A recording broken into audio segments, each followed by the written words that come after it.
Mes chers compatriotes, togolaises et togolais, chers panafricanistes et amis du Togo. Il y a 19 ans, jour pour jour,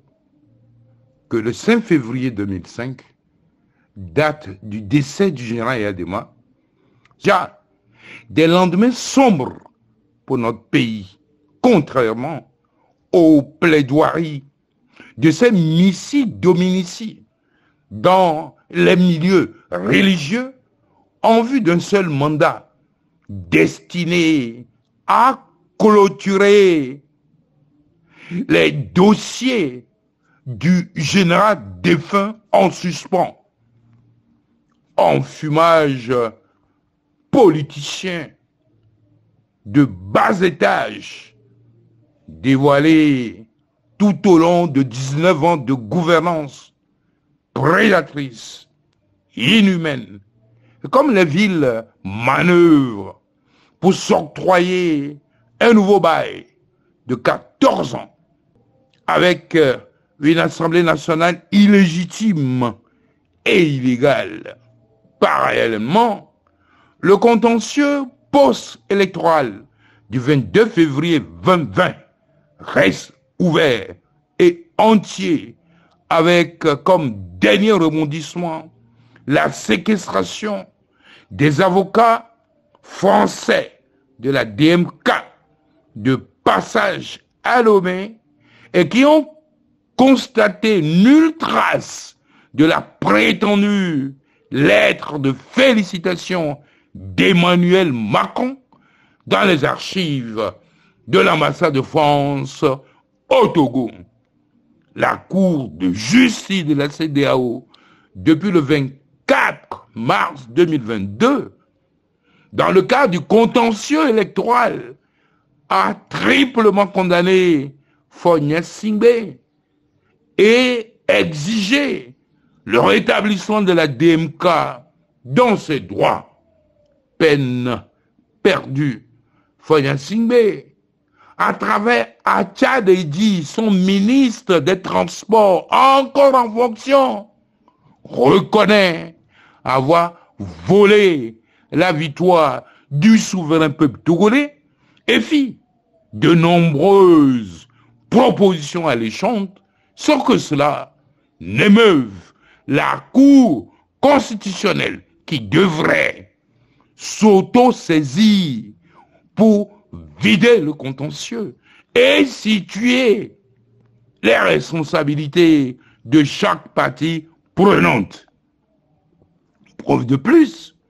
que depuis le 5 février 2005, au Togo, s'est éclipsé toute forme de vertu, d'éthique et de morale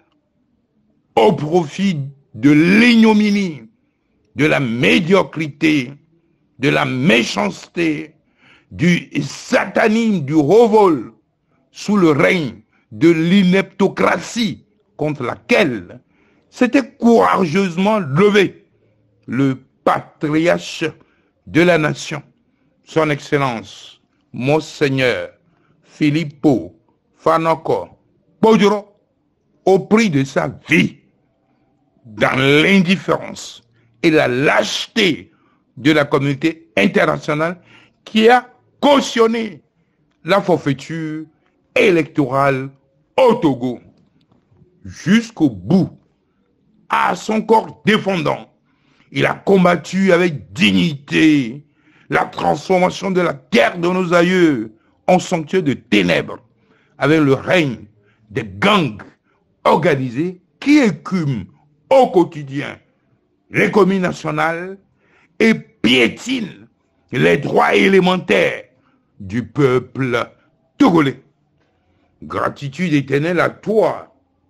patriarche de la nation et père de l'alternance, pour l'immense travail abattu au prix de ta vie pour la souveraineté intégrale du Togo. Vaillant peuple togolais, et spécialement vaillantes femmes togolaises, soyez abondamment remerciés et bénis pour l'hommage spontané et populaire rendu au père de la tenance, celui par qui le 22 février 2020, le Togo a été délivré des serfs de la dictature militaro-clanique, néocolonialiste et multidécennale. La nation tout entière lui doit, à l'instar du père de l'indépendance, Sylvanus Olympio,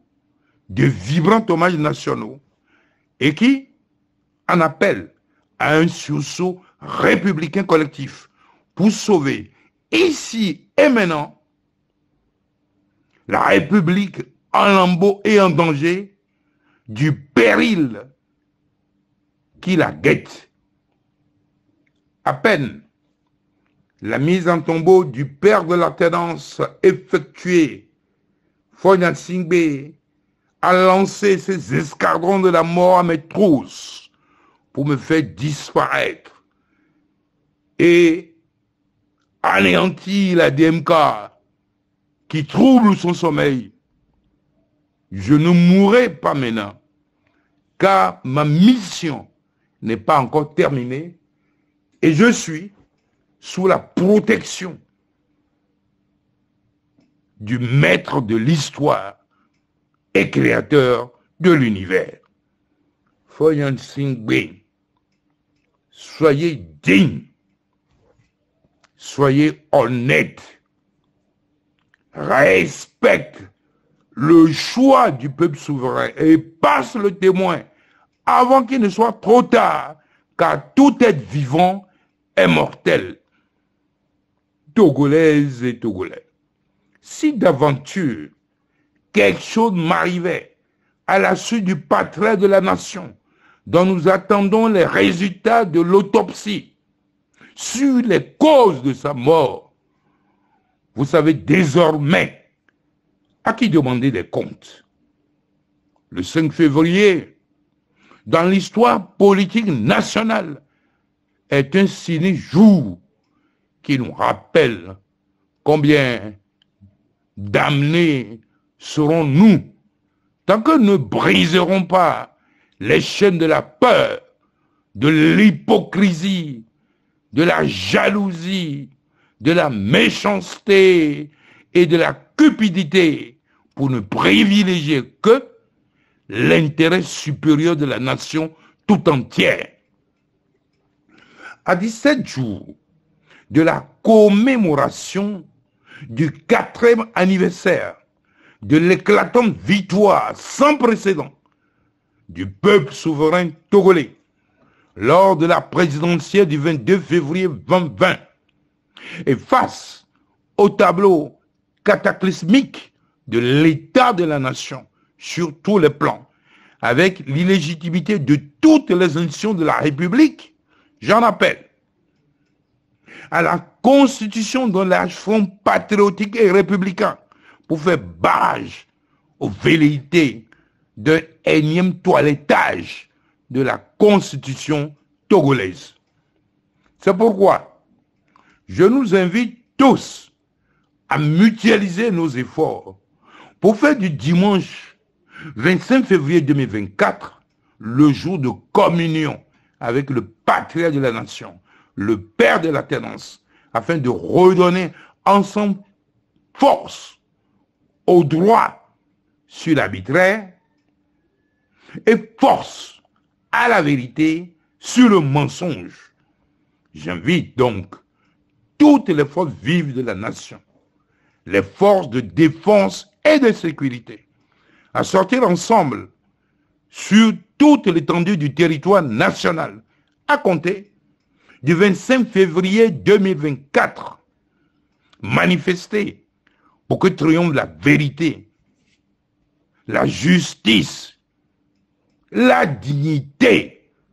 sur la terre que nos aïeux. Mes chers compatriotes, Togolaises et Togolais, chers panafricanistes et amis du Togo, alors où l'Afrique du Sud porte sur la scène mondiale le flambeau des valeurs universalistes, multimillénaires africaines, de dignité et de souveraineté des peuples, et que le Burkina Faso, le Mali et le Niger se retirent courageusement de la CEDEAO moribonde, dont l'exécutif est embourbé dans de nombreux scandales nauséabonds en raison de la trahison de la souveraineté et de l'intérêt supérieur de leur peuple, tout nous indique que seul notre courage, notre foi et notre audace feront tomber les chaînes de notre déshumanisation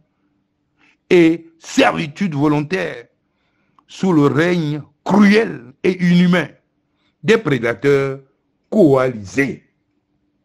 Souverain peuple togolais, vaillant fort de défense et de sécurité, c'est maintenant plus que jamais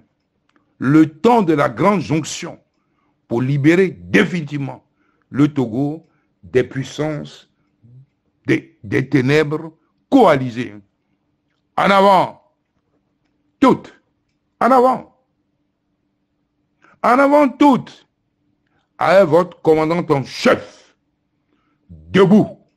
et revêtu du sceau de la légitimité démocratique, brave et confiant en Dieu